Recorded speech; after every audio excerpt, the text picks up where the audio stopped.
24 carat सोना 1,29,000 रुपए प्रति 10 ग्राम पर पहुंच गया है, जबकि 22 कैरेट सोना 1,86,000 को पार कर चुका है। हालांकि सोने के भाव में अगर आप पिछले कुछ दिनों के मुकाबले देखेंगे तो थोड़ी गिरावट यहां पर दर्ज की गई है और ठीक वैसे ही चांदी की जो तूफानी रफ्तार नजर आ रही थी, लगातार रिकॉर्ड तोड़ती ये रफ्तार, उसमें भी एक ठहराव आया है। चांदी प्रति किलो जो है वो 1,74,600 रुपए तक हो गया है। लेकिन इस बीच आप ये समझ लीजिए कि हर राज्यवर तरीके से, इलाके के हिसाब से, शहरों के हिसाब से थोड़ा बहुत अंतर यहां पर नजर आता है। वो थोड़ा बहुत अंतर होता है, इससे ज्यादा अंतर आपको नजर नहीं आएगा।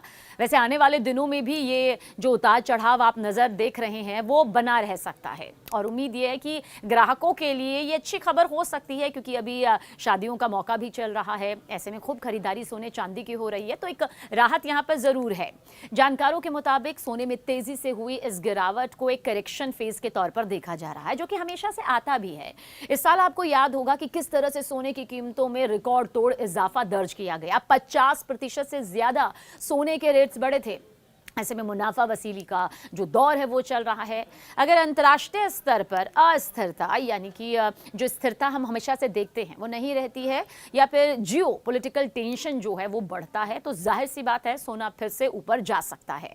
वहीं 2026 में सोने का आखिर क्या कुछ भविष्य नजर आता है, ये हर कोई यहां पर जानना चाहता है। मतलब क्योंकि अब ये जाता जाता दिसंबर है, ऐसे में लोगों के मन में सवाल है कि अगर हम सोना 2026 में खरीदने की सोच रहे हैं या बेचने की सोच रहे हैं तो क्या कुछ रहने वाला है, यानी कि कैसे वो हालात हो सकते हैं, क्या कुछ वो टिप्स हो सकते हैं। तो बहुत ध्यान से सुनिए, क्योंकि ये रिपोर्ट आपके लिए, अगर आप सोने चांदी में निवेश करना चाहते हैं। 2026 के लिए सोने का जो पूरा ये सिनेरियो नजर आता है, सिर्फ ये किसी देखिए संख्याओं का खेल नहीं है, ये विश्वास है, ये वो नीतियां हैं और वैश्विक अनिश्चितता है जो इसका पूरा जोड़ यहां पर बनाता है। बड़े ग्लोबल बैंक और विश्लेषक आज जिस तरह इशारा कर रहे हैं, जिस पर इशारा कर रहे हैं, वो यही है कि सोना फिर निवेशकों की रडार पर लौट रहा है। यानी कि उनका सबसे ज्यादा सुरक्षित जो जरिया है वो बन रहा है। और ये वापसी सिर्फ भावनात्मक नहीं है, बल्कि ठोस आर्थिक कारणों से भी प्रेरित है। क्योंकि इतने बुलिश अनुमान, इसके पीछे क्या वजह हो सकती है?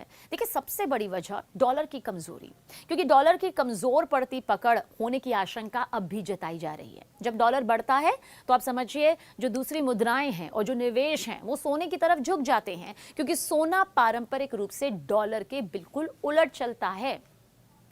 साथ ही अगर अमेरिकी और दूसरे विकसित अर्थव्यवस्थाएं ब्याज दरें धीरे धीरे घटाती हैं, यानी कि रेट कट आते हैं, तो जाहिर सी बात है सोना सबसे बड़ा आकर्षण हो जाता है, क्योंकि उसका जो अवसर लागत होता है वो यहां पर घट जाता है।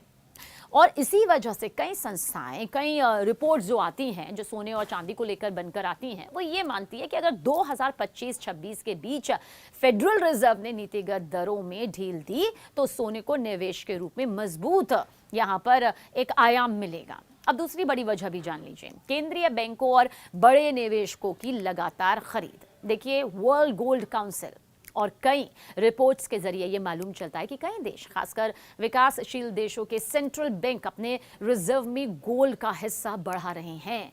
अब देखिए क्या होता है, जब बड़े बड़े संस्थागत खिलाड़ी खरीदारी करते हैं तो बाजार का सेंटिमेंट बदलता है, भावनाएं बदलती हैं, सिनेरियो बदलता है, दायरा बदलता है, नियम नीतियां बदल जाती है और जो प्राइस में हम लगातार अपसाइड देखते हैं वो यहां पर दिखाई देता है। और इसके साथ भू राजनीतिक तनाव हो गया, वैश्विक व्यापार हो गया, या फिर किसी तरह का कोई असमंजस्य हो गया, अनिश्चितता हो गई, या कोई लंबी अवधि की आर्थिक अनिश्चितता अगर सामने आती है तो जाहिर सी बात है, समझ लीजिए कि सोने का सेफ हेवन किरदार जो है, रोल जो है, वो और मजबूत हो जाता है।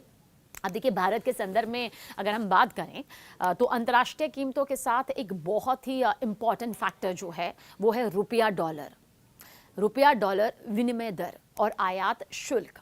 अब मार्केट एक्सपर्ट्स कहते हैं कि अगर डॉलर के मुकाबले रुपया कमजोर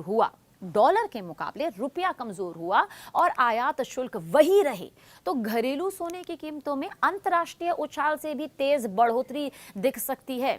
देखिए, कुछ रिपोर्ट्स तो ये भी कहती हैं कि भारत के लिए 2026 में 10 ग्राम के भाव जो हैं वो किस तरह से 1,05,000 से 1,55,000 तक के अनुमान भी यहाँ पर देखे गए हैं। मतलब ये हम आपको बता रहे हैं 10 ग्राम सोने का भाव क्या कुछ हो सकता है 2026 में। 1,05,000 से 1,55,000 तक का अनुमान देखा गया है। ये रेंज कोई छोटी नहीं है, बहुत बड़े दायरे में है, क्योंकि यहाँ पर मुद्रा प्रभाव और स्थानीय मांग का असर बहुत बड़ा होता है, और खासकर त्योहार और शादी के सीजन में तो। अब सावधानी समझ लीजिए, हर अनुमान के साथ जोखिम भी जुड़ा हुआ है। अगर अमेरिकी अर्थव्यवस्था अपेक्षाकृत मजबूत बनी रही या फिर डॉलर फिर मजबूत हो गया तो सोने के ऊपर दबाव आ सकता है और अनुमानित बुल रन ठंडा यहां पर पड़ सकता है। साथ ही अगर वैश्विक निवेशकों का रिस्क ऑन मूड लौटता है, यानी कि स्टॉक्स में भरोसा बढ़ता है, तो सोना थोड़ी देर के लिए आउट ऑफ फेवरेट भी हो सकता है। इसलिए जो भी अनुमान आप सुनते हैं, समझते हैं, वो बेमिसाल नहीं होते, वो शर्तों पर निर्भर होते हैं। मान लीजिए अगर आपका टारगेट है अपने पैसों को और ज्यादा मजबूती के साथ जोड़े रखना, तो मुद्रास्फीति से सुरक्षा हो गई, वैश्विक झटके हो गए, उसके खिलाफ ये बचाव, तो 2026 तक सोने का जो हिस्सेदारी है वो उसे आपको अपने पोर्टफोलियो के हिसाब से रखना होगा। पोर्टफोलियो क्या होता है? आप कितना अर्न कर रहे हैं, मतलब एंड ऑफ द मंथ आपके पास कितना आ रहा है। पहले कहा जाता था कि 5% रख लीजिए, फिर कहा 10%, और आप बात मानिए अब मार्केट एक्सपर्ट कहते हैं कि अपने पोर्टफोलियो का कम से कम आप 10 से 15% रखिए।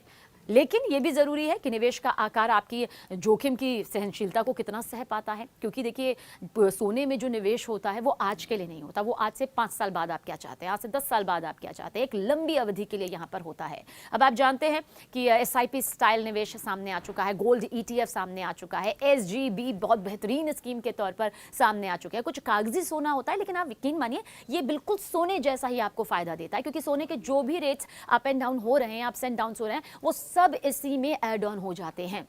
ये बहुत अच्छा है। जो फिजिकल गोल्ड रखने से बचना चाहते हैं ये उनके लिए सबसे ज्यादा है। जो कर और सुरक्षा के फायदे चाहते हैं ये उनके लिए बहुत अच्छा है। हाँ, शौकिया खरीदार या ज्वेलरी खरीदारों के लिए सही टाइमिंग अक्सर फेस्टिव सीजन में सामने आती है, वेडिंग सीजन में सामने आती है, और दाम उतार चढ़ाव के सामने दिखाई देते हैं। और आखिर में यही कहेंगे कि 2026 को लेकर विशेषज्ञों का जो संदेश दिखाई देता है वो बहुत असंतुलित दिखाई देता है। हाँ, शॉर्ट टर्म में उतार चढ़ाव होंगे, और अगर बीच का आप एक लंबी अवधि देखेंगे तो सोने को एक बहुत ही सशक्त जरिया माना जाता है। डॉलर की दिशा, ब्याज दर की नीति, केंद्रीय बैंक और भू राजनीतिक तनाव, इन चारों का मेल तय करता है कि ये रैली आखिर कितनी ऊंची होगी, कितनी ज्यादा मजबूत होगी और टिकाऊ होगी। इसलिए योजना बनाएं और बाजार की हर छोटी बड़ी अफवाह पर रिएक्शन करने की बजाय बिल्कुल साफ अपने टारगेट को यहां पर देखें, अपना समय यहां पर देखें और उसी के हिसाब से इन्वेस्ट यहां पर करें।